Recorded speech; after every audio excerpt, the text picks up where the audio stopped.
Welcome to the Deep Dive. Today we're setting off on, well, quite a remarkable journey.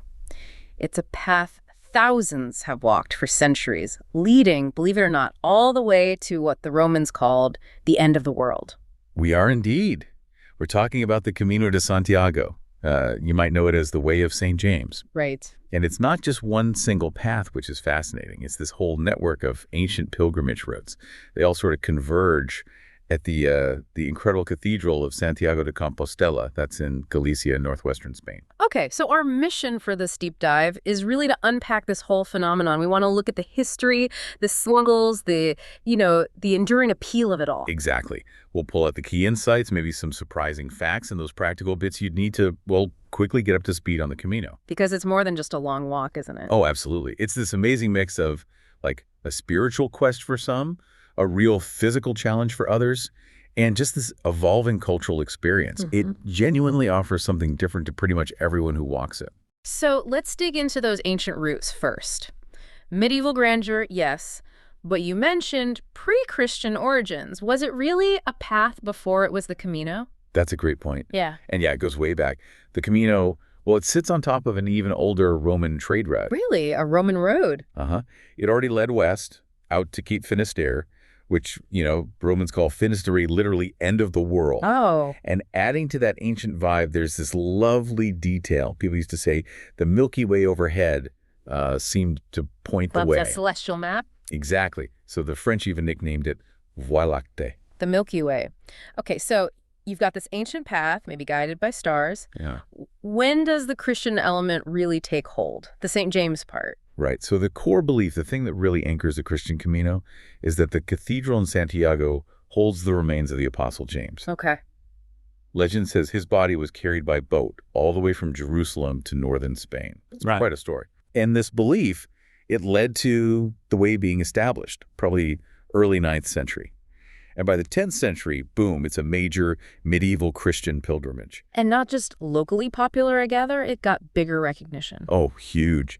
It became so significant that in 1492, Pope Alexander VI officially named it one of the 3 great pilgrimages of Christendom. Wow. Which were the other 2? That would be Jerusalem, of course, and the Via Francigena, the route to Rome. So top tier. What did that medieval popularity mean on the ground? Did it change things along the route? Profoundly, yeah. All those pilgrims needed support. So you saw the development of these hospitals, though they were more like hospices back then, places for care and rest. Ah, okay. And that concept, well, it actually fed into our modern idea of hospitals. You could even see the legacy in place names today, like Hospital des Orbigo. Ah, interesting connection. But, things change. The Camino's popularity did dip in the 16th century. Big events were happening. Like what? Well, the Black Death, the Protestant Reformation, lots of political unrest across Europe. It all took a toll. Right, makes sense. Now, going back to that medieval peak, how organized was it? Did pilgrims just wander, or was there some structure, a guide maybe? There was, and it's pretty amazing, actually. Around 1140, this document appeared called the Codex Calixtinus. Codex Calixtinus. Yeah. It was basically the first official guidebook, a game changer. How so? Well, it didn't just give directions, it kind of standardized the whole thing. It outlined 4 main routes, starting in France. Okay. And showed how they all converged at Puente Lorena, then became one main path across northern Spain. It really shaped the journey as we know it. That's incredible. And I read something fascinating, that the Camino wasn't always about devotion. Sometimes it was punishment. Yes, that's a really striking insight into the times. Pilgrimage could be a form of penance, given by the church during confession. Okay. Or sometimes it was literally a judicial sentence for serious crimes. You're kidding? Walk the Camino or go to jail? Pretty much. There's even a documented tradition from Flanders where they'd pardon a prisoner on the condition they walk the Camino. With a guard, mind you. Wow. That puts a different spin on it. Imagine doing that trek without Gore-Tex and comfy boots. Exactly. And speaking of unexpected journeys, there's a fun story about John Adams, the future U.S. president. Oh, what happened? Well, in 1779, his ship to Europe sprang a leak, forced him ashore near Finisterre. So he ended up having to travel overland, basically walking the Camino in reverse to get to Paris. No way. Did he visit Santiago? He actually regretted not visiting the cathedral. But he wrote about the local legends he heard, about St. James helping drive out the Moors. Shows how pervasive those stories were. That's a great anecdote. Okay, so let's shift from the history to the experience. The symbols, the tools. We have to start with the scallop shell, right? It's everywhere. Absolutely. The scallop shell is the symbol. You see it marking the way. Pilgrims wear it, and they're common on the Galician coast near Santiago. Well, what does it mean? Well, it has layers of meaning. Metaphorically, it's like a symbol of the journey towards heaven, echoing that Bible verse about being pilgrims and strangers on the earth. Hebrews, right? That's the one. Practically, back in the day, it was useful. A makeshift cup for drinking, maybe scooping up food. Huh. And then there's this wild myth. Involves a wedding, Queen Lupa's daughter, a groom on horseback plunging into the sea, and emerging covered in shells. Okay, that's quite a tale. But how is it used differently now compared to medieval times? That's interesting. Today, it's definitely a waymarker and something pilgrims wear during the journey to identify themselves. Right. But historically, it was more like proof you'd finished. You'd get it at Santiago and take it home as your badge of honor. I did it. Okay. What other essential gear would pilgrims have then and now? Well, the walking staff is traditional. Just a sturdy stick, sometimes shown to the hook, essential support. Makes sense. And then absolutely crucial today is the credential, the pilgrim's passport. Okay, tell me about the credential. What's its job? It's this little booklet you buy, and you carry it with you. It's your key to getting a bed in the pilgrim hostels, the albergues or refugios. Right, the special accommodations. Exactly. And you get it stamped in each town or hostel you stay in. So it becomes this record of your journey, proof you walk the walk, basically. And all those stamps lead to the big prize at the end, the Compostela certificate. That's right, the official certificate of accomplishment. To get that, you need to prove you've walked at least the last 100 kilometers. Well, only 100 kilometers. Minimum, yeah. Or cycled the last 200 kilometers. That's why Sarria is such a popular starting point for walkers. It's just over 100 kilometers from Santiago and easy to get to. Okay. But here's the key thing. To get the traditional Compostela, the one with the religious text, you have to state your motivation was at least partially religious. And if it wasn't, if you just did it for the challenge or the scenery? Then you get a different certificate, a simple one in Spanish, acknowledging your journey, but without the religious declaration. Got it. And the Compostela itself, it sounds quite formal. Oh, it is. The English translation says something like the cathedral chapter hereby makes known that your name has visited this most sacred temple for the sake of pious devotion. It connects you right back through the centuries. Powerful stuff. And the culmination for many is the Pilgrim's Mass in Santiago. Yes, held every day in the cathedral, noon and 7:30 p.m. It's a special moment. They often read out the home countries and starting points of pilgrims who finished the day before. A real sense of shared achievement. And isn't there something spectacular involving incense? The Botafumero. Ah, yes. Botafumero is one of the world's largest censers, this huge incense burner. Wow. And during special services, and usually every Friday evening except Good Friday, they swing it like really high through the cathedral transept.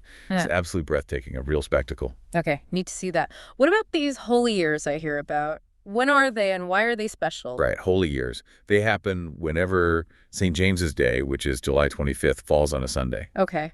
How often is that? It follows a pattern. 6 years, then 5 years, then 6, then 11 years. So 2021 was one, the next one is 2027. And what's different in a holy year? Well, you get a lot more pilgrims, a huge influx.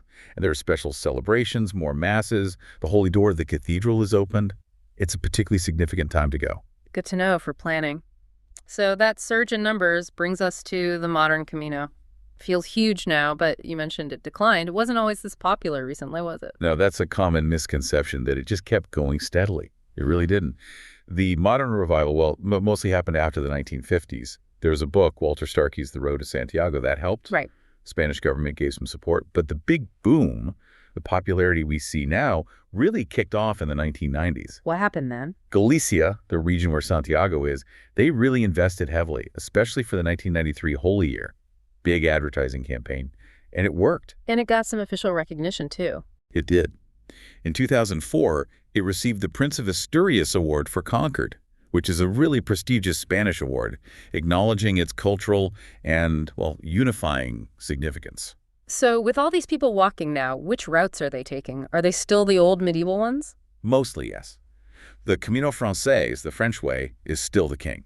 by far the most popular. One from the Codex. Exactly. People often start in Saint-Jean-Pied-de-Port in France or just over the border in Spain at Roncesvalles. From Roncesvalles, it's about 800 kilometers. Wow. Long walk. What else is popular? The Camino Português, the Portuguese way, is second. You can start that from Lisbon, or more commonly now from Porto. Okay. Then you have the Camino Primitivo, the original way. Supposedly, the very first route started in Oviedo, about 320 kilometers. It's the oldest one. Cool. Yeah. And there's the Camino del Norte, the northern way, runs along the coast, the Bay of Biscay. It's tougher, more ups and downs. Prettier views, though, maybe. Definitely different. Cooler in summer, too. People think it was used way back to avoid Muslim territories further south. Right. Okay, so lots of route options. What about places to stay? Those medieval hospices you mentioned. What's the modern equivalent? The modern equivalent are the refugios or albergues. They're basically pilgrim hostels, dormitory style usually. Who runs them? All sorts.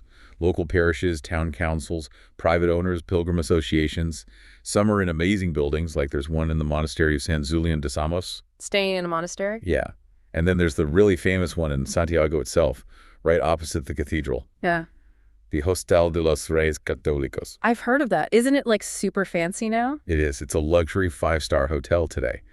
But, and this is amazing, it was originally founded way back by Queen Isabella and King Ferdinand as a hospice for pilgrims. Seriously? And even now, as a fancy hotel, they still offer free meals and sometimes lodging to a small number of pilgrims each day.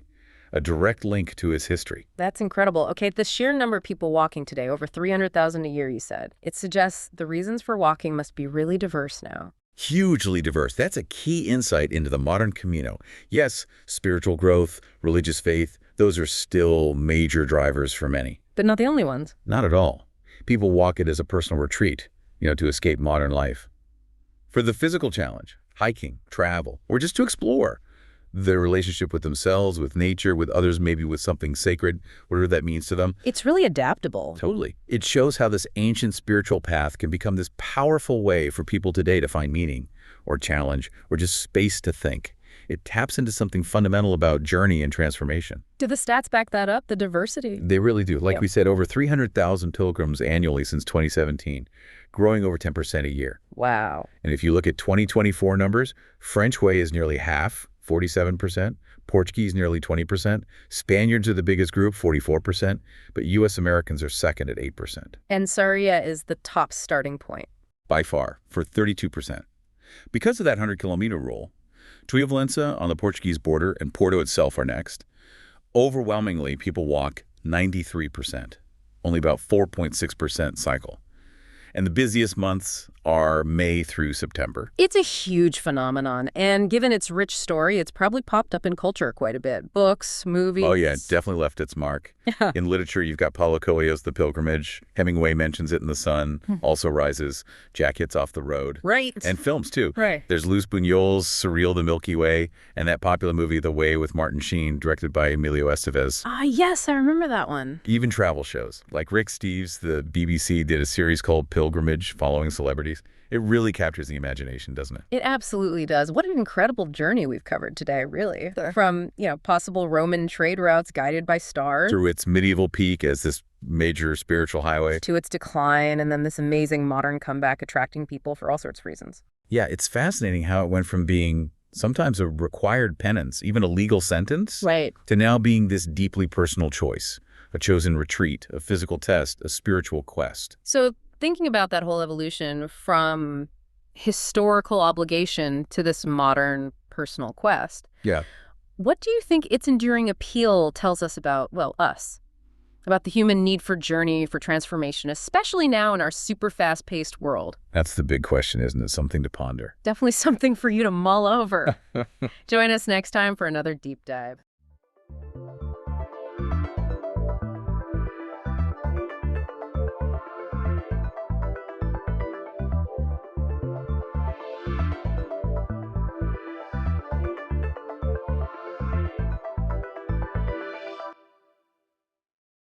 Welcome to the Deep Dive. We're your shortcut to getting smart about, well, basically anything fascinating. And today, we're tackling a big one, the Panama Canal. Yeah, that 82-kilometer waterway. It it didn't just connect oceans, did it? It completely changed global trade. Oh, absolutely. Saved ships thousands of miles, weeks at sea, avoiding that dangerous trip around South America. It's a huge deal. But it's more than just a waterway, right? It's the story of ambition, engineering, incredible human cost. Exactly. And that's what we're diving into. We want to unpack the whole story for you, from the earliest dreams right up to the challenges it's facing today. We've dug into historical accounts, Canal Authority reports, the works. Our goal is simple: give you the essential insights, the surprising bits, the human stories, the engineering marvels, and even the tricky politics surrounding it. So yeah, get ready. There's a lot to unpack here. Okay, so where do we even start? This idea, connecting the Atlantic and Pacific, it wasn't cooked up in the 1800s, was it? Not even close. You've got to go way, way back. Think 1513. Vasco Núñez de Balboa, the Spanish explorer, he crosses the isthmus, sees the Pacific, and apparently the thought immediately pops into his head. Wow, 1513. Yeah. And it wasn't just him. A couple of decades later, 1534, the Holy Roman Emperor, Charles V, actually ordered a survey for a route. He ordered a survey. Did anything come of it? Well, no, not really. The technology, the understanding, it just wasn't there. But the idea stuck around. Even Sir Thomas Browne, the English philosopher, mentioned it in the 1600s. It was this persistent dream. So fast forward a bit. When did things start getting serious? American interest starts picking up. Right. Mid-19th century, two big things happened. First, this treaty, the Mallarino-Bidlack Treaty in 1846, basically gave the U.S. transit rights across Panama, even military rights. Okay, that's significant. And then, boom, 1848, California gold rush. Suddenly, everyone needed to get west fast. Crossing Panama was way quicker than going around the Horn. So the demand was suddenly massive. Exactly. And that led directly to the Panama Railroad, built between 1850 and 55. The railroad came first. Yep. And building it was just brutal. Cost $8 million back then, which was way over budget. And the human cost, estimates are between 6,000 and 12,000 workers died. 12,000? From what? Mostly tropical diseases, malaria, yellow fever. They just didn't know how to handle them. But despite all that, the railroad, incredibly profitable. Sort of a dark preview of the canal story, really. Yeah, you can see the parallels. Which brings us to the French, right? With Ferdinand de Lesseps. The man himself, fresh off building the Suez Canal. He comes in, full of confidence, around 1881. His plan? A sea-level canal, just like Suez. Panama's not Egypt, is it? The terrain, the climate? Completely different. You had engineers warning him, saying, look, this terrain is unstable, the health risks are huge. Yeah. But de Lesseps was, well, he was convinced. He'd done Suez. He could do Panama. He raised a lot of money, too, didn't he? From ordinary French people? He did, based largely on the Suez hype. Yeah. But Panama just chewed him up. What were the biggest obstacles? Oh, everything. Impenetrable rainforests. The Chagres River, which would just rage unpredictably, constant landslides, especially in the Culebra cut section, and the diseases, yellow fever, malaria, they were catastrophic. Because they still didn't know about mosquitoes carrying them. Exactly. That understanding came later. So their sanitation efforts were, frankly, useless against the real culprits. The death toll was just horrific. What are the numbers? Over 22,000 workers died during that French phase, maybe up to 5,000 French citizens among them. At one point in 1884, the death rate was over 200 people per month. That's unimaginable. It really is. And it wasn't just the deaths. The project hemorrhaged money. They spent something like $287 million US. That's like $10 billion today, before the whole thing collapsed in bankruptcy in 1889. Led to a huge scandal in France, right? The Panama Affair. A massive scandal. Ruined reputations, prosecutions, a total disaster born from ignoring the realities on the ground. Okay, so the French dream ends in tragedy and bankruptcy. But the canal idea itself doesn't die. Nope. The focus just shifts. Enter the United States. And this next chapter, it's a mix of incredible engineering and, let's be honest, some pretty forceful politics. Initially, the U.S. wasn't even set on Panama, were they? They were looking at Nicaragua. That's right. Nicaragua was the preferred route for quite a while. There was a lot of debate, congressional committees. Panama wasn't the obvious choice at first. So what changed their minds? Lobbyists. Big time. You had figures like William Nelson Cromwell, who represented the French company trying to sell off its assets, and Philippe Varilla, who'd been involved in the French effort. They worked hard to push the Panama option.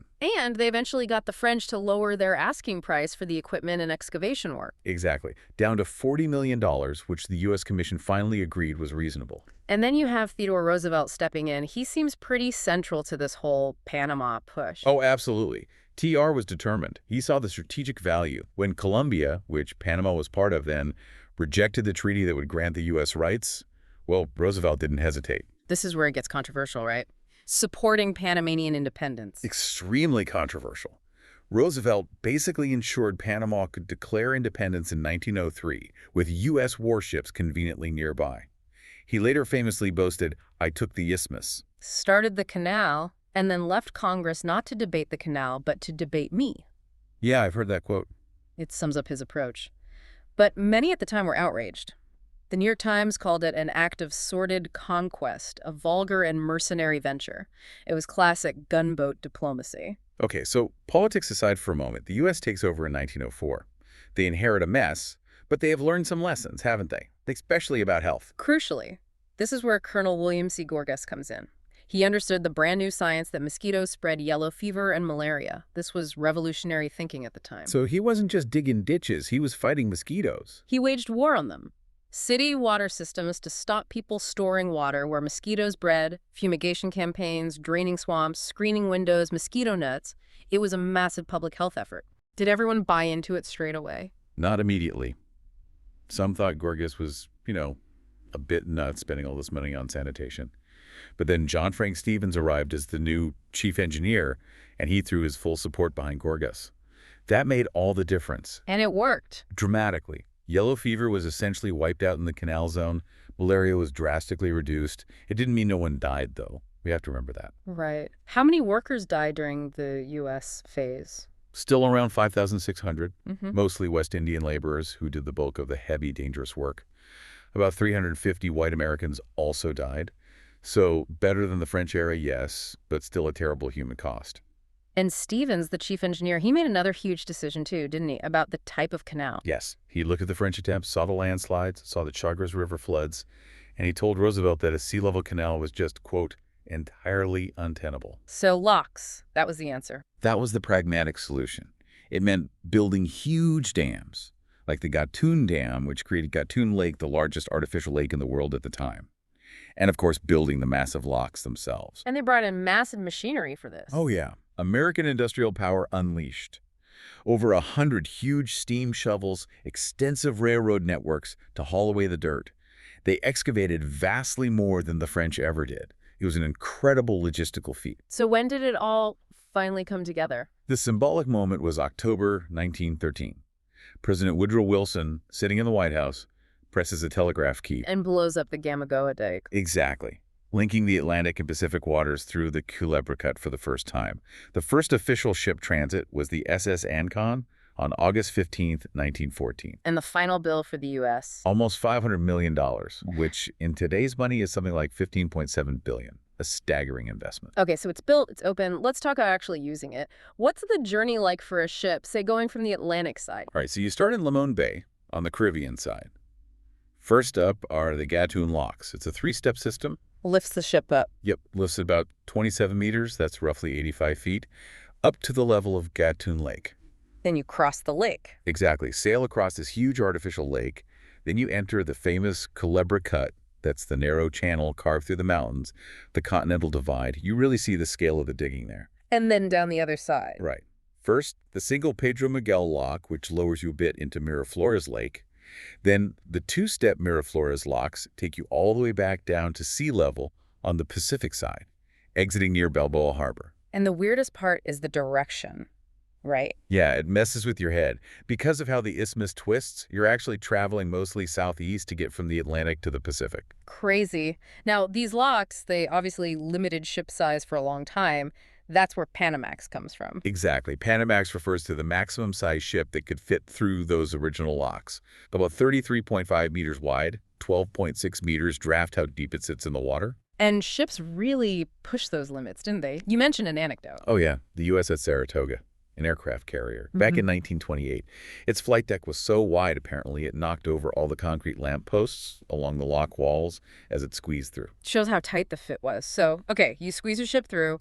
What does it cost? How do they figure out the tolls? It's managed by the Panama Canal Authority, the ACP. Yeah. And the pricing is complex. Depends on the type of ship, its size, what it's carrying. So a container ship pays differently than a cruise ship. Right. Container ships often pay per TEU. That's a standard container unit. Cruise ships might pay based on the number of berths or beds. Other ships use a system based on volume called PCUMS net tons. Any memorable toll figures? The lowest ever. That's a classic story. Richard Halliburton, an American adventurer, swam the canal in 1928. His toll, based on his displacement, I guess, 36 cents. 36 cents. And the highest. The highest regular toll before the expansion was around $375,600, paid by the cruise ship Norwegian Pearl in 2010. Wow. But you could pay even more to skip the line, right? Oh, yeah. Priority passage.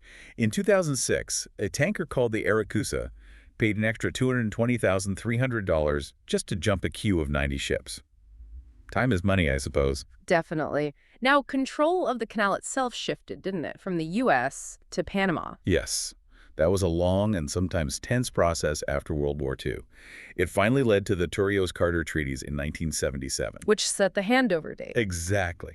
Full Panamanian control came into effect at noon on December 31st, 1999. And since then, the canal has become absolutely vital to Panama's economy, a major source of revenue. Was there concern about how Panama would manage it? Efficiency, upkeep?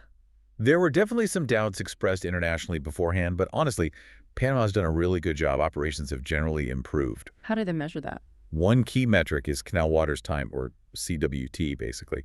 How long a ship spends in the system. It generally stays between 20 and 30 hours, which is pretty efficient. Accident rates have remained stable, too. And they've invested in it. Heavily. The ACP put nearly $1 billion into upgrades, even before the big expansion project.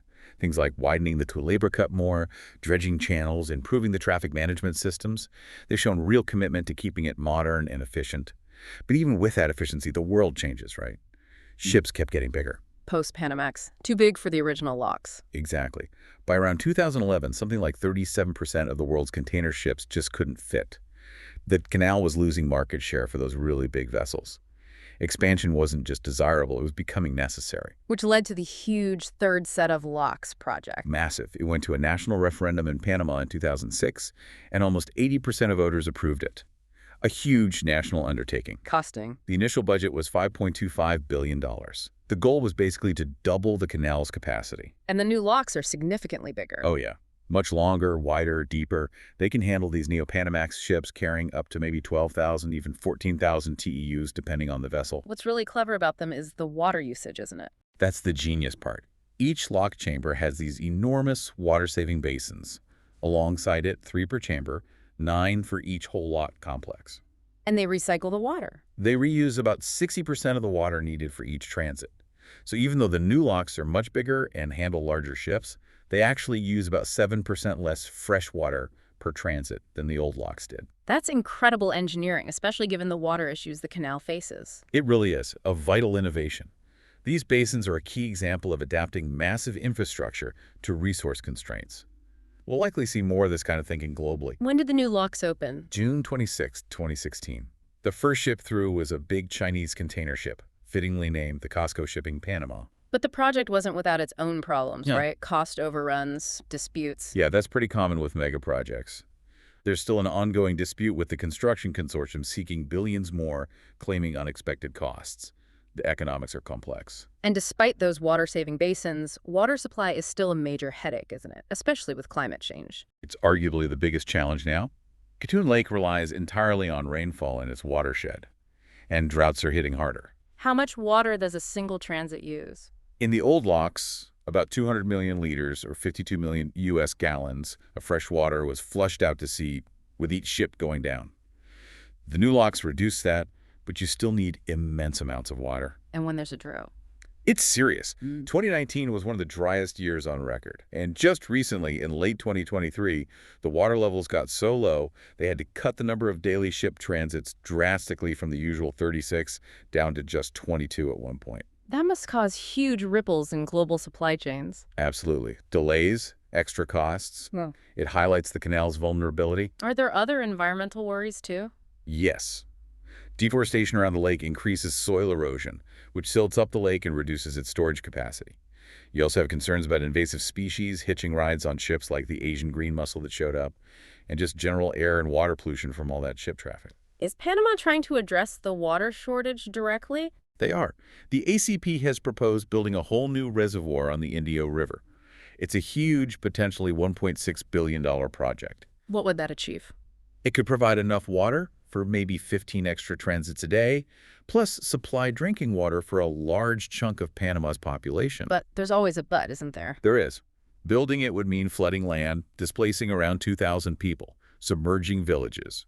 So there are significant social concerns and ongoing consultations needed. It's a difficult balancing act. And on top of environmental issues, you've got geopolitics swirling around too. Recent comments from the U.S. Yeah, late 2024, then President-elect Trump made waves, suggesting the U.S. should somehow regain control, citing high tolls and concerns about Chinese influence. How did Panama react? Strongly. President Molino basically said, no way. He called the canal inalienable patrimony. Essentially, it's fundamentally Panamanian, period. Is there actually significant Chinese control? It's complex. Some port terminals near the canal entrances are operated by a Hong Kong-based company. But the Canal Authority itself, the ACP, which runs the locks and manages traffic, that's fully independent and Panamanian. The comments really touched on differing views about strategic assets.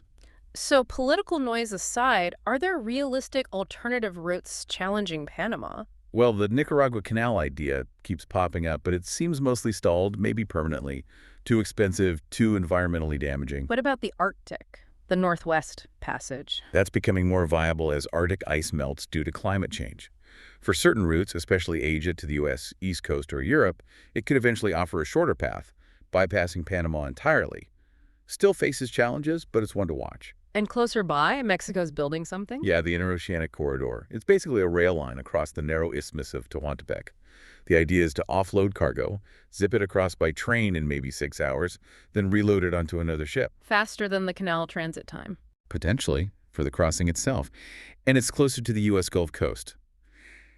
Panama seems to view it, publicly at least, as more of a complement, something that could handle spillover traffic, rather than a direct threat. We'll see how that develops. Wow. What an incredible story. We've gone from 16th century dreams to 21st century challenges with water, climate, and global competition. It really encapsulates so much, doesn't it? Yeah. Human ambition, incredible engineering feats, the harsh lessons learned, and now this constant need to adapt to a changing planet and shifting trade patterns. It truly is one of the wonders of the modern world, still absolutely vital, still evolving. Absolutely. Its legacy is undeniable, and its future is still being written. So here's something to think about. As we see these pressures, climate change impacting water, new trade routes opening up, what's next? What kind of innovation or maybe even global cooperation will be needed to keep vital waterways like the Panama Canal flowing smoothly and sustainably for the next 100 years? How do we safeguard these critical arteries of commerce? A big question for the future. Definitely something to ponder. Thanks for diving deep with us today.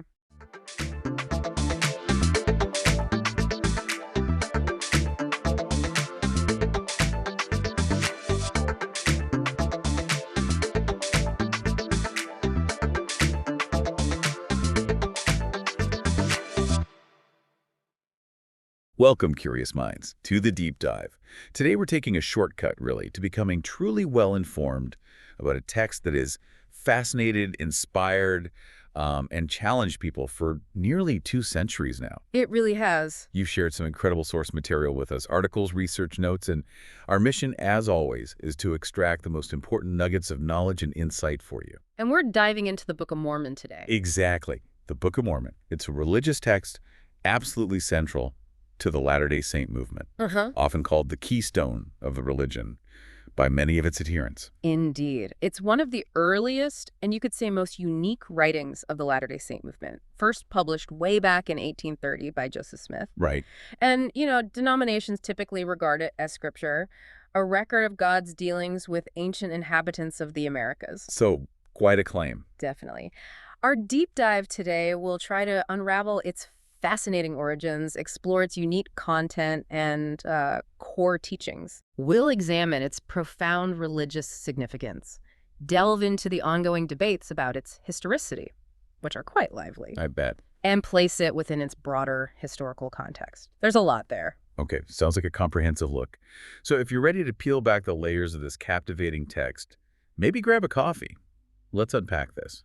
The origin story, a miraculous account or 19th century genius? We really have to start at the very beginning, don't we? Makes sense. How, according to Joseph Smith himself, did the Book of Mormon actually come into existence? Because it's quite a story. It is quite a story. Smith's account, and this is echoed in the book's own narrative, states it was originally engraved. Engraved. Yeah, in unknown characters on golden plates by ancient prophets. Golden plates. Wow. Okay. And the last of these prophets, a figure named Moroni, supposedly buried these plates. Buried them where?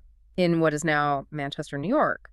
And then the story continues. Moroni appeared to Smith in a vision in 1827. Okay, 1827. Revealed the location and basically instructed him to translate the plates. What's truly intriguing, though, is that Smith described this angelic encounter with Moroni starting much earlier. Right, not just in 1827. No, back in 1823 when he was just 17. Young, yeah. And he said the angel returned annually for 4 years, giving him a brief sketch, as he put it, of the aboriginal inhabitants of the country.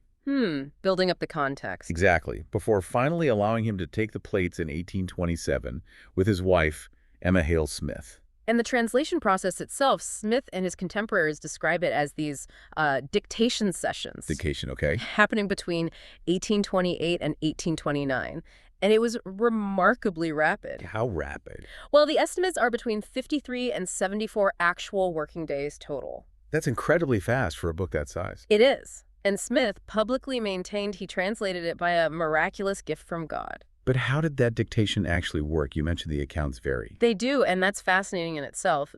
Some accounts say Smith used something called the Urim and Thummim. Urim and Thummim. Sounds biblical. It does. Described as 2 clear seer stones bound by a metal rim attached to a breastplate. Kind of like spectacles. Okay. But other accounts describe Smith using a different Sioux stone, one he already possessed. Just a single stone? Yeah, placed inside a hat to darken the area with his face pressed into it. Into a hat? Right. To block out the light and see the words, supposedly. And early on, there might have been a blanket separating Smith from his scribe, Martin Harris. For privacy, or? Maybe. But later accounts suggest the plates were simply covered in the open. Or sometimes, and this is really interesting, sometimes they weren't even physically present during the dictation at all. So the method itself wasn't entirely consistent, or at least the descriptions aren't. Exactly. It shows maybe a fluidity in how people understood the process, you know, the human element in what was seen as divine translation. And then came this pivotal moment, the loss of the 116 pages. Oh, yeah. A huge setback. Martin Harris, who was Smith's first scribe, Right. He borrowed those pages, took them home to show his skeptical wife, and they disappeared. Devastatingly lost. Lost how? Just misplaced? Likely stolen, actually. Maybe by his extended family who were suspicious of the whole thing. Wow. And this had consequences. Big ones. Smith reportedly lost his ability to translate temporarily. Moroni, the angel, supposedly took back the plates until Smith repented. So, a divine rebuke. Seems so. He later resumed, but was directed not to retranslate the lost part, but to start from where he left off, which led to a new section, the beginning of the Book of Mosiah. Fascinating. So the structure we have today was partly shaped by that loss. Directly. After this, Oliver Cowdery became the main scribe, and the translation apparently proceeded at an astonishing pace. Faster than before. Seemed that way. And before it was even completed, Smith allowed 11 other men to see the golden plates. 11 witnesses. Yes, leading to 2 documents you find in most copies of the book. The testimony of 3 witnesses who described a visionary angelic encounter, and the testimony of 8 witnesses who claimed they actually physically handled the plates. So tangible evidence for them. That was the claim. These testimonies were crucial for early belief. And the manuscript was finished when? By June 1829, and the Book of Mormon went on sale in March 1830. And the plates, what happened to them? Smith said he returned them to the angel Moroni upon the book's publication, so they vanished from the scene. Which, of course, shifts the focus, doesn't it? From how it was miraculously translated to Well, how scholars and believers understand its actual composition. Precisely, and views on that generally fall into two main camps. Okay. Most Latter-day Saint adherents believe it's an authentic historical record, divinely translated by Smith from those ancient plates. That's the faith perspective. And the other view. Leading naturalistic interpretations, those looking for explanations within the natural world. Propose Smith authored it himself. Authored it. Intentionally. Either consciously, like writing a novel, or perhaps subconsciously, while still sincerely believing it was an authentic, sacred history he was uncovering. That's a complex psychological idea, and the sheer volume of the text is part of this puzzle, right? Absolutely. Think about it. Some scholars, like William L. Davis, compare Smith's dictation, remember, mostly oral, to an extended oral performance. How long? Similar in length to Homer's Iliad and Odyssey combined. Dictated in maybe 2 months of working days. That's staggering. It is. Eyewitnesses claim Smith never referred to notes. His followers insisted he just didn't have the formal education or writing skills to produce such a complex text consciously. Which leads where? Well, it fuels the miraculous explanation for believers. For some naturalistic interpretations, it leads to comparisons with things like automatic writing. Like channeling. Sort of, yeah. But Davis offers another angle. He suggests Smith might have mentally or maybe privately outlined his ideas about these narratives for years. Since that first vision in 1823. Potentially. Practicing oratory, assembling the narrative in his own words, but still genuinely believing it reflected ancient history he was revealing. So, a kind of inspired but ultimately human composition process. That's a fascinating middle ground. It's one interpretation, yeah. What about other potential inspirations? Things circulating in his time? Good question. Back in the 19th century, a really popular theory among critics was plagiarism. Plagiarism. From what? An unpublished manuscript by a man named Solomon Spaulding, possibly with help from Sidney Rigdon, an early associate of Smith. Is that still considered credible? No, historians have pretty much considered that debunked since about 1945. The evidence just didn't hold up. Okay, so what else? More recent ideas. More recently, historians have pointed to potential inspiration from a book called View of the Hebrews. View of the Hebrews. When was that published? 1823, interestingly. The same year as Smith's first reported vision of Moroni. And what did it argue? It pushed a Hebraic Indian theory, the idea that Native Americans were descendants of ancient Israelites. Ah, okay. I've heard of that general idea being around then. It was quite common. Both View of the Hebrews and the Book of Mormon connect American Indians to ancient Israel and describe clashes between two opposed civilizations. But are they identical? Not exactly. The Book of Mormon actually rejects the popular Lost Tribes hypothesis that View of the Hebrews supported. It seems to revise the Hebraic Indian theory rather than just borrowing it directly. So interacting with the ideas of the time, perhaps? That's how many scholars see it. There might also be echoes of John Bunyan's Pilgrim's Progress, a very famous 1678 Christian allegory. Pilgrim's Progress. How so? Well, parallels have been suggested between, say, the martyr narrative of Abinadi in the Book of Mormon, or the dream sequence of Lehi, and elements in Bunyan's work. Creative reconfiguration, perhaps? And then historical scholarship also suggests Smith could have produced it himself, drawing on his really deep, though maybe informal knowledge of the King James Bible. And enabled by the religious culture of the time, it was a very democratizing, populist era in American religion. Lots of new movements, lots of prophetic claims. Content and teachings, a postmodern epic of salvation. Okay, so we've explored the complex origin story, the different ways people understand how it came to be. Let's now dive into the Book of Mormon itself. What's actually inside this text? Right. Well, the English text very deliberately imitates the style of the King James version of the Bible. That formal thee and thou kind of language. Exactly. Though some early critics found it, awkward or repetitious. But not everyone agrees. I know. Historian Daniel Walker Howe, for instance, calls it a powerful epic written on a grand scale, and even a great achievement of American literature. So, strong opinions both ways. What really stands out to me from the sources is this idea of its unique presentation, multiple narrators. Yes, that's one of the most striking things. It uses multiple narrators who are explicitly identified as figures within the book. So characters in the story are also the writers. Correct. And they talk about reading, editing, redacting, even exchanging records with each other. It's very self-aware about its own construction. And it embeds sermons. A lot of them. Over 40% of the text is sermons or long speeches. And these primary narrators, they reflectively describe themselves creating the book. One scholar called it almost postmodern in its self-consciousness. Postmodern. In 1830, that sounds anachronistic. Is that a common view? It's definitely a modern academic lens, applying that term backwards. But the point is how self-aware the text is about writing. Okay, I see. It means the mechanics of editing, transmission, source criticism. These become an important feature of the text itself. It's like a scripture about writing scripture. A scripture about writing. That's a mind-bending idea. It really is. Yeah, Addressing the problem of voice, you could say, in sacred literature. Who speaks for God? How is the record kept? So how is this complex, self-aware text actually organized? Is it just one long narrative? No, it's presented as a compilation of smaller books, usually named after their main narrator or protagonist. Like books in the Bible? Similar structure, yeah. Starts with 1 Nephi, ends with Moroni. Is it chronological? Mostly. The sequence generally follows the historical narrative, except for a couple of parts. The Words of Mormon, which is like an editorial bridge. Okay. And the Book of Ether, which jumps back to tell the story of a much earlier group of people. Right. Can you walk us through the main story arc, what actually happens? Sure. It kicks off around 600 BC in Jerusalem. There's a prophet named Lehi. Lehi, got it. He and his family are warned by God to flee Jerusalem before its destruction by Babylon. They're led by God across the ocean to a promised land in the Americas. Fleeing Jerusalem. Okay, his community grows there, but eventually splits into two main groups, the Nephites and the Lamanites. And these are the main factions. Yes, and they are frequently at war with each other. This part of the narratives covers events from about 600 BC down to around 100 to 30 BC. Then what? Then the principal narrator, a prophet general named Mormon. Ah, the Mormon the book is named after. Exactly. He steps in and tells us he's abridging or summarizing existing records. He details the history from that point up to his own lifetime. And the climax you mentioned earlier, Jesus visiting the Americas. Right. That's found in a section called 3 Nephi. It describes a personal visit by Jesus to these people in the Americas shortly after his resurrection in the Old World.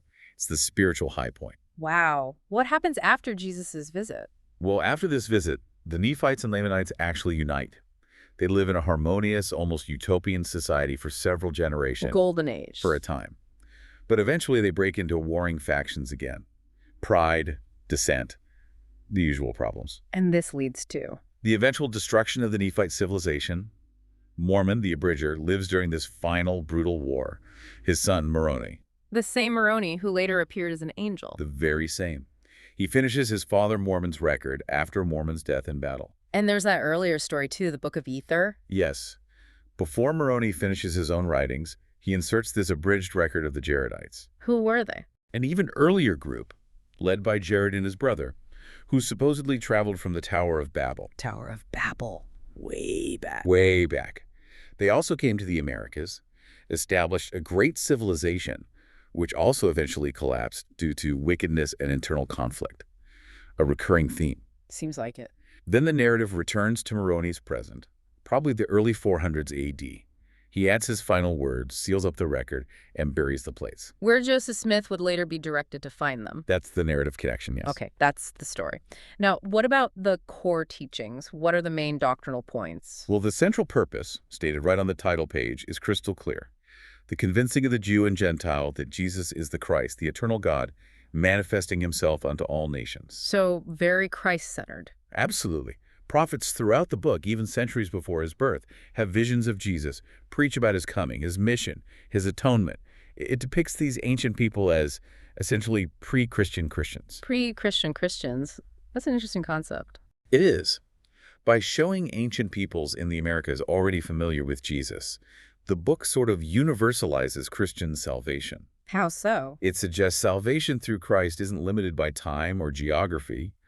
It presents what some scholars call a polygynous Christian history, multiple origins for God's covenant people, not just the lineage through Abraham in the Old World. That's a significant theological move. It is. And the climax, as we said, is Jesus' personal appearance after his resurrection. What does he do during that visit? He reiterates many teachings from the New Testament Gospels, but also emphasizes salvific baptism very strongly. Baptism as essential. Yes. And he introduces a specific ritual, consuming bread and wine in remembrance of him. This forms the basis for the modern Latter-day Saint view of communion, or the sacrament, which they see mainly as a memorial ordinance. How does his teaching style compare to the Gospels? Interestingly, his ministry in the Book of Mormon resembles the Gospel of John more than the Synoptics. He teaches more directly, often without parables. And you mentioned it revises Christian tradition, like the Godhead. Yeah, that's a key point. The Book of Mormon depicts Jesus as distinct from God the Father. Okay, so not the same being. But it also heavily emphasizes their divine unity. It even uses phrases that call Jesus the Father and the Son, which can sound confusing. The Father and the Son, how is that usually interpreted? It's complex. It contributes to different views, even within the Latter-day Saint movement.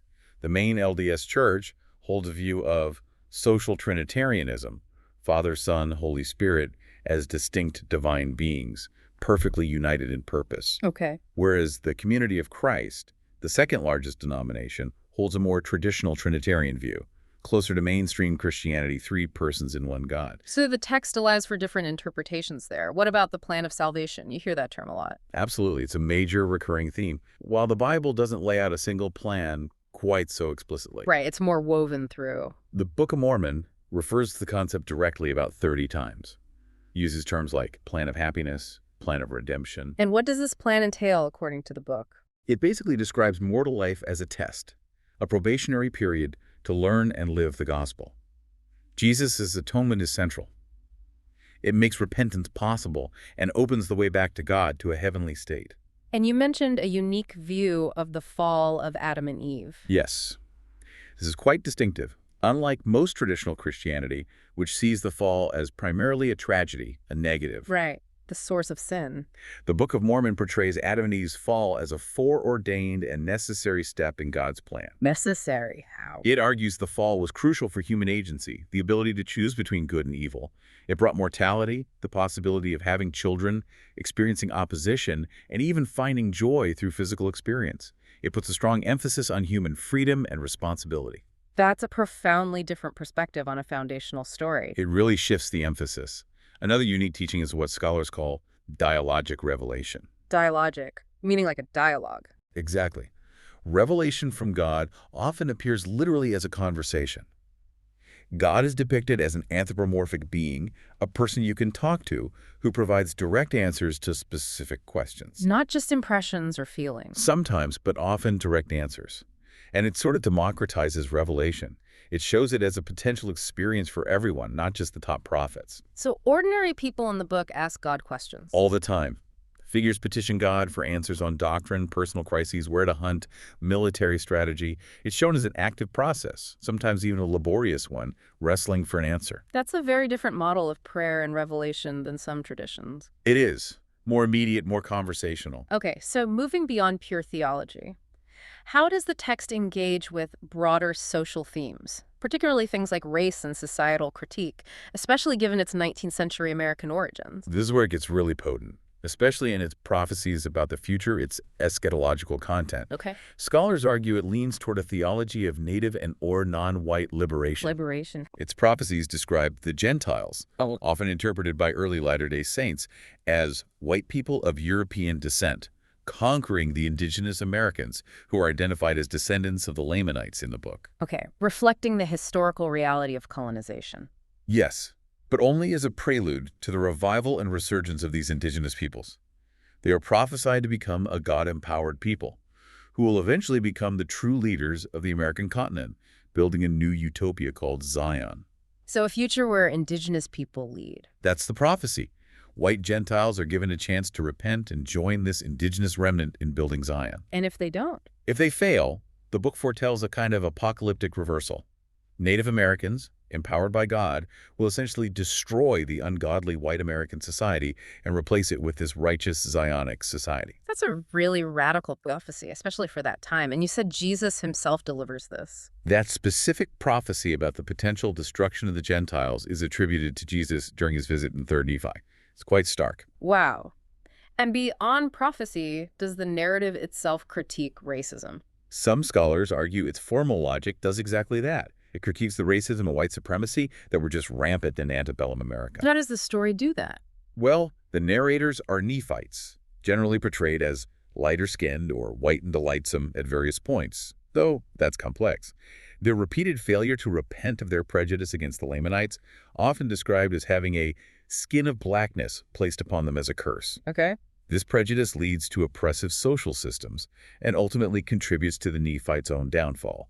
The narrative ends with the Lamanites, this supposedly cursed group, achieving success and destroying the Nephites. So the structure itself challenges assumptions. Exactly. It seems designed arguably to confront the racist common sense of the average white American reader in the 1830s by showing the favored group failing due to their own prejudice. Religious significance and historicity debates. Clearly, the Book of Mormon had a massive impact right from the start. How did the very first believers view it? What role did it play for them? For early adherents, it was huge. They saw it as confirming and even supplementing the Bible. Okay, not replacing it, but adding to it. Right. Confirming the Bible's truth, but also resolving theological debates that were raging at the time. Things like infant baptism versus adult baptism, the nature of the atonement. The Book of Mormon offered clear answers. So it provided certainty. A lot of certainty. It also served as powerful evidence for them of Joseph Smith's prophetic calling. Like, look, he produced this ancient record. Proof of his authority. Exactly. And a sign that the restoration of all things prophesied in the Bible was beginning.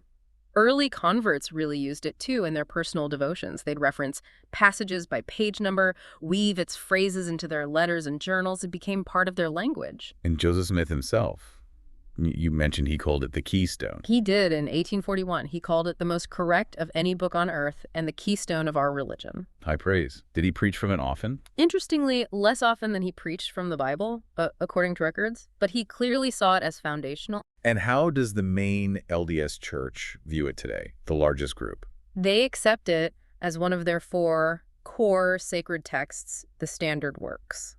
Along with the Bible? The Bible, the Doctrine and Covenants, and the Pearl of Great Price. But they believe the Book of Mormon is the Word of God without qualification. Unlike the Bible. They qualify their belief in the Bible slightly. The Word of God as far as it is translated correctly, acknowledging potential transmission errors. The Book of Mormon, having come through Smith's revelatory process, is seen as more purely preserved. That's a significant distinction. It is. And in their missionary work, Latter-day Saints often emphasize the Book of Mormon. The logic is, if you can be convinced through prayer and study that this book is true revelation from God, then it validates everything else. It validates Joseph Smith's prophetic authority, the restoration of the church, everything. It's the linchpin. Do they connect it to biblical prophecies? Oh, definitely. They see it as fulfilling prophecies, like in Genesis, where Jacob blesses his son Joseph and speaks of his posterity spreading abroad, or Isaiah talking about a sealed book coming forth. They connect those to Lehi's descendants coming to the Americas and the Book of Mormon itself. And there's been a noticeable shift in emphasis over time, hasn't there? Within the LDS Church, yes. Since the 1980s especially. What prompted that? Well, they added the subtitle Another Testament of Jesus Christ in 1982, making its focus explicit. And influential leaders, particularly Church President Ezra Taft Benson back then, really pushed for daily reading and study. So making it more central to everyday practice. Exactly. It became much more of a principal scriptural focus, a real cultural touchstone in lessons, talks, and personal study. But that's the LDS Church. Its role isn't the same across the whole Latter-day Saint movement, is it? Not at all. It varies quite significantly. Take the Community of Christ, the second largest group. How do they view it? They also consider it scripture, alongside the Bible, and they publish 2 versions of it, but its actual use varies. Less central, maybe. In North America, its use has generally declined compared to the LDS Church. It remains an important symbol of their heritage and belief in continuing revelation, though. And critically, they shifted away from emphasizing its historical authenticity, right? That's a major difference. By the late 20th century, that emphasis really faded. Which leads right into the big question. How do different groups handle the historicity issue? The question of whether it's actual ancient history. Well, the Community of Christ approach is quite distinct now. Their president, W. Grant McMurray, openly stated in 2001 that belief in the book's historicity is not required. Not a test of membership. Exactly. Not a test of fellowship or membership. Some within the Community of Christ today view it more as inspired fiction. Inspired fiction? Like what? Akin to maybe pseudepigrapha, those ancient religious texts attributed to famous figures who didn't actually write them, or like biblical midrash, which are creative, interpretive expansions of Bible stories. Spiritually valuable, but not literal history. That's a fundamentally different way of relating to the text. It is. And beyond these 2 largest groups, you have dozens of smaller churches in the movement. maybe 70 or so. And they all have their own take. Pretty much. Some, like the Church of Jesus Christ, bicker tonight, accept the Book of Mormon and the Bible, but reject later LDS scriptures. Okay. Others have unique interpretations. There was a movement in Mexico, led by Margarito Bautista, that interpreted the Book of Mormon primarily as an indigenous history, revealing a sacred destiny specifically for indigenous Mexicans. Wow, really reclaiming it through a specific cultural lens. Exactly. Which brings us right back to that core debate. Is the Book of Mormon actual history?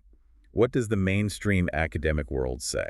Well, outside of the faith community, mainstream archaeology, history, genetics, linguistics, the consensus is no, it's not considered an ancient record of actual historical events. Why not? What's the evidence against it? The content just doesn't align with what we know from archaeological and other evidence about the ancient Americas or the ancient Near East. Like the locations mentioned. Right.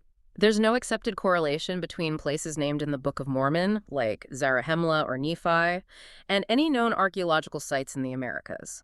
Attempts have been made, but none are widely accepted by non-Mormon archaeologists. And the anachronisms you mentioned earlier. Yes, those are a major sticking point. Yeah. The book mentions crops like barley, wheat, silk, which weren't here before Columbus. Generally, no evidence for them in the required time frame and context. Same with livestock, cattle, donkeys, horses, oxen, sheep.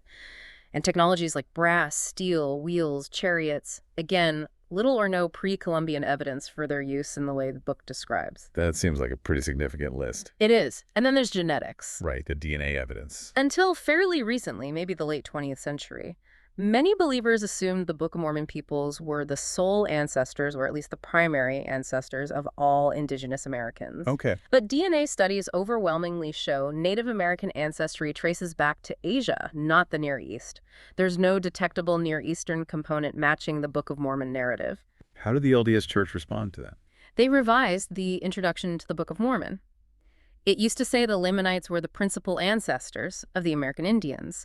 Now it says they are among the ancestors. A subtle but significant change acknowledging the science. Okay. What about language? The Reformed Egyptian. Another major challenge. First, there are no widely accepted linguistic connections between any Native American languages and any Near Eastern languages like Hebrew or Egyptian. The language families are completely different. Completely. Second, the book claims to be written in Reformed Egyptian, but the people supposedly came from Jerusalem around 600 BC, where they would have spoken Hebrew and written using an alphabet derived from Phoenician, maybe using Aramaic script later. Not Egyptian hieroglyphs or any known derivative. And Reformed Egyptian itself. Is not a known ancient script. There are no examples of it outside of Mormonism. Plus there's the issue with Isaiah, right? Yes. The Book of Mormon quotes extensively, sometimes whole chapters, from the biblical book of Isaiah. But mainstream biblical scholarship dates large portions of Isaiah, particularly the later chapters often quoted, to the period after Lehi's family supposedly left Jerusalem around 600 BCE. So they wouldn't have had access to those texts on the brass plates they supposedly brought. That's the argument from critical scholars, yes. So, faced with all these challenges, archaeology, anachronisms, genetics, linguistics, biblical criticism, how do believers and apologetic groups respond? How do they defend its historicity? Well, within the Latter-day Saint movement, there are many individuals and dedicated organizations like Book of Mormon Central or the Foundation for Apologetic Information and Research, FAIR, who work to answer these challenges. What are some of their main approaches? In response to genetics and linguistics, a common approach now is the limited geography model. Limited geography. The idea that the Book of Mormon events didn't happen across North and South America, but in a much smaller, limited region, perhaps in Mesoamerica. How does that help? It suggests the Book of Mormon peoples were just one small group among many other indigenous peoples already living in the Americas, so their Near Eastern DNA signal could have been diluted or lost over centuries of intermingling. It makes the lack of widespread evidence less problematic for them. Okay, makes sense as a strategy. Yeah. What about the anachronisms? The horses, steel, etc. Apologists often suggest that Joseph Smith's translation used familiar English words for items or concepts that were unfamiliar to him but existed in ancient America. Like horse might mean taper, or steel might mean hardened copper. Exactly. Or that maybe small-scale evidence does exist but hasn't been found or properly interpreted yet. They also point to internal literary structures like chiasmus. Chiasmus. It's a complex, inverted parallel structure found in some ancient Hebrew poetry and also, apologists argue, found intricately woven throughout the Book of Mormon, suggesting an authentic ancient Hebraic origin. And the archaeological site correlations. People like Sorensen trying to map the book to Mesoamerica. Yes, John Sorensen was a major proponent of a Mesoamerican setting, trying to identify specific sites. For example, he proposed a site called Santa Rosa in Chiapas, Mexico, might be the city Zarahemla. How are those correlations viewed outside apologetic circles? Generally, non-Mormon scholars aren't convinced. They often see the alleged parallels as based on superficial similarities, coincidence, or what some critics call parallelomania, straining too hard to find connections. So a significant gap remains between apologetic arguments and mainstream academic consensus. Absolutely. And it's crucial to note, not all Latter-day Saints who believe the book is historical are fully persuaded by every apologetic argument. Oh, so. Some hold to its historicity more modestly, as a matter of faith, acknowledging there are many unanswered questions. Similar, perhaps, to how many informed Christians read the Bible, accepting its spiritual truth while navigating historical or scientific difficulties. It's a spectrum of belief. Historical context, manuscripts, and modern representations. To really grasp the Book of Mormon, we need to understand the world it came out of, right? The historical currents in early 19th century America. Definitely. Context is key. In 17th to 19th century Europe and America, there was just tons of speculation about where the Native Americans came from. The origins of indigenous peoples. Yeah. And a really common idea was that they descended from ancient Jews, maybe the lost 10 tribes of Israel. That idea was widespread. Very widespread. Yeah. And the Book of Mormon, even though it doesn't explicitly say lost 10 tribes, was almost universally interpreted by its first readers in the 19th century as theological proof for an Israelite ancestry for American Indians. It tapped right into that popular fascination. And what about the mound builder theory? Was that related? Sort of connected, yeah. European settlers saw these huge ancient earthworks across places like the Ohio Valley. Ponds, yeah. And many just couldn't believe that the contemporary Native Americans, whose populations had been devastated by disease and conflict, could have built them. So they invented another explanation. They theorized that a more advanced, maybe lighter-skinned civilized race had built the mounds and was then wiped out or driven away by the ancestors of the current Native Americans. It was a convenient narrative for dispossession, frankly. And the Book of Mormon narrative, with warring Nephites and Lamanites, seemed to fit that. Some content certainly resembles aspects of that mound builder genre, a lost, more righteous civilization destroyed by a less civilized one. But does it fit perfectly? Interestingly, historian Richard Bushman argues it doesn't fit comfortably. He points out that other writings about native origins at the time were really explicit about specific, recognizable Indian practices and often full of stereotypes. Okay. Whereas the Book of Mormon, Bushman says, kind of deposited its people on some unknown shore without relying on those typical Euro-American stereotypes of Indians. It created its own distinct narrative world. That's an important distinction. So it's interacting with these ideas, but maybe not just copying them. Right. And beyond origins, the Book of Mormon can also be read as a powerful critique of the United States in Joseph Smith's own time. A critique? How so? Well, historian Nathan O. Hatch called it a document of profound social protest. Richard Bushman said it was thundering no to the state of the world in the 1820s and 30s. What was it protesting? Think about the Jacksonian-era rising economic inequality, debates about elitism versus populism, established social elites, often silencing dissenting voices. Okay, a time of social ferment. Exactly.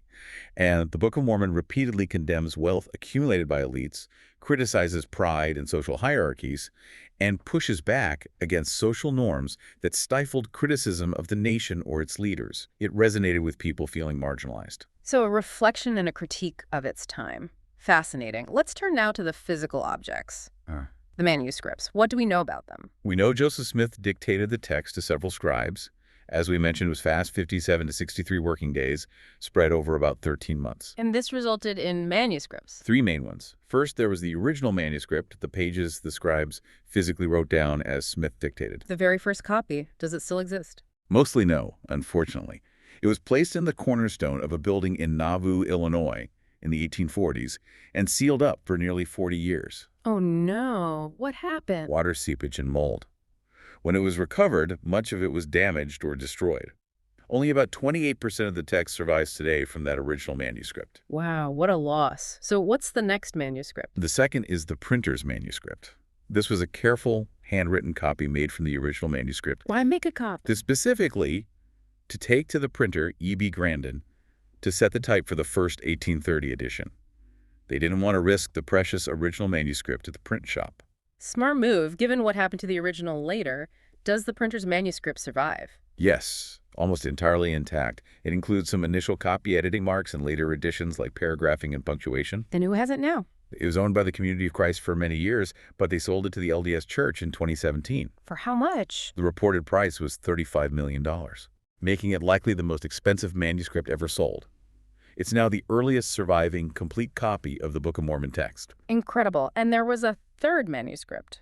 Well, the dictation process itself, involving multiple scribes, means there were fragments in different stages. But those two are the main textual witnesses. And the book has seen many editions since 1830, right? Has the text changed? The core text hasn't changed dramatically in the LDS version, but the formatting and study aids certainly have.